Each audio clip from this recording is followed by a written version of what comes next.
petit peu plus loin, on va donner la parole au docteur Haitham Jaber, qui travaille au CHU de Caen et qui va nous parler des spécificités pédiatriques de la RAC, puisque quand même l'une des choses importantes quand on fait de la RAC en pédiatrie, c'est qu'au-delà du patient, donc de l'enfant dont on va s'occuper, il va falloir aussi s'occuper des parents. Et on a ce duo parent-enfant dont il va falloir particulièrement bien s'occuper. Haitham. Oui, bonjour Florence. Bonjour, merci d'être avec nous ce matin. Je te laisse la parole. Merci pour ton invitation. Bonjour Olivier, que ça fait longtemps que je n'ai pas vu. Bonjour Haitham, ravi de te voir. Moi aussi. Alors, je m'appelle Haitham Jaber, je suis médecin anesthésiste au CHU de Caen. Je vais vous présenter les spécificités pédiatriques de la RAC. Ces spécificités sont liées à des facteurs biologiques, des facteurs psychologiques et des facteurs sociaux qu'on va détailler. Les facteurs biologiques, je vais prendre le cas particulier du nouveau-né, donc il vient de naître, il a un système circulatoire en transition de la vie intra-utérine à la vie extra-utérine, un volume sanguin réduit, un système respiratoire et un système immunitaire immature, des capacités de régulation thermique réduites et des besoins énergétiques accrus qui sont liés à sa croissance et son neurodéveloppement. Il faut savoir qu'un nouveau-né doit augmenter son poids de 5 à 10% par semaine, ce qui est énorme. Les facteurs psychologiques sont liés à l'immaturité psycho-affective de l'enfant. Ils se manifestent en général par de l'anxiété, qui a une répercussion post-opératoire importante, par l'augmentation des scores de douleur en post-opératoire, par l'allongement de la durée d'hospitalisation et par des troubles du comportement qui peuvent aller jusqu'à l'équivalent d'un stress post-traumatique. Pour les facteurs sociaux, l'enfant est un patient particulier dans le sens où il dépend de ses parents, autant sur le plan légal que sur le plan décisionnel. Et il est très important de s'adresser à un couple, le couple parent-enfant. Les parents sont des acteurs clés dans la RAC, puisque c'est eux qui vont assurer les soins à domicile, c'est eux qui vont assurer le soutien psychologique de l'enfant. Donc là, on vient de parler des facteurs biopsychosociaux liés à l'enfant. Je vais vous parler des composantes de la RAC, qui sont différentes selon l'âge de l'enfant. Je vais prendre l'exemple de la chirurgie néonatale. L'objectif de la RAC, c'est quoi? C'est d'atténuer le stress chirurgical, d'atténuer la réponse endocrino-métabolique liée au stress chirurgical. Donc cette réponse commence dès l'incision par une réaction inflammatoire qui est au début localisée, qui peut devenir systémique. Parallèlement, il y a une stimulation des voies nerveuses afférentes qui va être transmise au cerveau et qui va déclencher une réponse neuro-humérale avec une augmentation de la production des hormones cataboliques. Parallèlement, il y a des facteurs d'amplification qui sont l'infection, l'hypovolémie, l'anxiété, l'hyperthermie, le jeûne, l'immobilisation.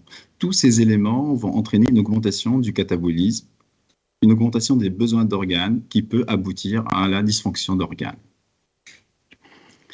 L'objectif de la RAC, c'est de s'attaquer à tous ces éléments point par point. Donc, on va commencer par le primum movens, la chirurgie. Donc, on va privilégier à chaque fois que c'est possible la chirurgie mini-invasive parce qu'elle diminue la réponse inflammatoire. On va mettre en place un protocole d'analgésie multimodale et on va utiliser l'ALR à chaque fois que c'est possible. L'ALR, elle est très efficace sur la douleur, mais elle permet aussi d'arrêter la transmission nerveuse, de bloquer la transmission nerveuse et du coup d'atténuer la réponse neuro-humérale et la production d'hormones cataboliques. On va aussi s'attaquer aux facteurs d'amplification liés à l'enfant, donc on va commencer par le maintien de l'homéostasie, le maintien d'une normovolémie, d'une normoxie, d'une normocapnie, d'une normothermie. On va assurer des besoins, on va assurer un apport énergétique adéquat pour la croissance, pour le neurodéveloppement, mais aussi pour la cicatrisation. Et on va déjà commencer par une action simple, c'est réduire le temps de jeûne en préopératoire et réalimenter rapidement les nouveau-nés en post-opératoire en essayant de privilégier le lait maternel. Vous l'avez bien compris, ces actions sont synergiques, interdépendantes et nécessitent une coordination entre les différents acteurs, c'est-à-dire le chirurgien, l'anesthésiste, le néonatologiste, l'infirmier, etc. Donc c'est une prise en charge multidisciplinaire, centrée sur le couple parent-enfant. Donc la RAC est une approche globale dont l'objectif est d'améliorer la qualité et la sécurité des soins, d'harmoniser les pratiques. Son succès dépend de son adaptation aux particularités biopsychosociales de l'enfant et de l'implication d'une équipe multidisciplinaire autour du duo, du couple parent-enfant. Et le défi qui reste à relever, c'est une chirurgie sans risque et sans douleur. Merci pour votre attention. Merci beaucoup, Aitem. Alors, j'ai une première question là qui est arrivée pendant que tu discutais, enfin que tu nous parlais. On parle de mise en place de protocoles. C'est finalement quelque chose d'assez compliqué à mettre en place quand on essaye de faire de la RAC, avec finalement 3 grandes phases, la phase pré, la phase per et la phase post-opératoire. La question, c'est dans la phase préopératoire, quel type de protocole et d'exemple on peut proposer aux gens qui nous écoutent et qui nous regardent quand on fait de la RAC en pédiatrie, entre parenthèses, vis-à-vis de l'anxiété. D'accord. Alors, il n'y a pas beaucoup de recommandations sur la RAC pédiatrique, il n'y en a qu'une seule d'ailleurs, c'est pour la chirurgie digestive néonatale, où vraiment c'est très bien détaillé ce qu'il faut faire en pré, en per et en post-opératoire. Donc, je conseille nos auditeurs de regarder ces recommandations. Alors, en ce qui concerne l'anxiété, qui est un problème important, puisqu'on a remarqué que quand même 50% des enfants qui anxieux présentent des troubles du comportement en post-opératoire. Il faut commencer par détecter les groupes à risque, c'est-à-dire les patients qui ont moins de 4 ans, ceux qui ont déjà une mauvaise expérience antérieure, les patients avec des parents qui sont très anxieux.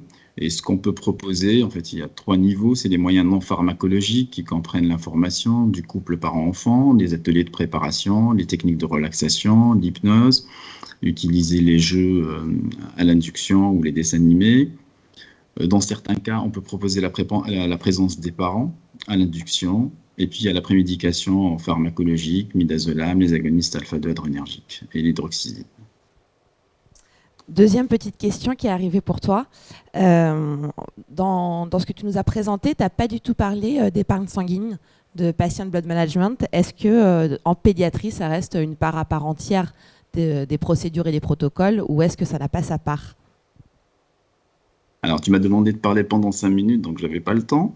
Mais c'est très important. C'est la règle, mais on peut discuter un peu maintenant. Donc, c'est extrêmement important. Et c'est pas moi qui le dis, c'est la HAS qui recommande qu'on intègre dans les protocoles de RAC le patient blood management ou la gestion personnalisée du capital sanguin, d'autant plus que chez l'enfant, le volume sanguin est réduit. Alors juste pour rappel, la PBM repose sur 3 piliers qui sont l'optimisation de la masse sanguine, la minimisation des pertes sanguines et l'optimisation de la tolérance à l'anémie qui, pareil, se fait en pré, per et post-opératoire. Donc la PBM permet de prévenir des risques associés à l'anémie, au saignement et aux transfusions. Donc elle est vraiment la bienvenue dans un protocole de RAC. Ouais, je trichais un peu, puisqu'à Robert de Braun a quand même un protocole de RAC labellisé GRACE, le groupe francophone de réhabilitation améliorée après chirurgie, et c'est notre protocole de chirurgie rachidienne, où la grosse première partie, c'est tout ce qui est épargne sanguine, mais je pense que c'est important à préciser. On va s'arrêter là pour l'instant. Il y aura peut-être d'autres questions qui vont arriver par la suite. Et puis, je vais profiter en fait de ta présentation. On a quand même parlé que l'un des grands piliers, c'était la prise en charge de la douleur.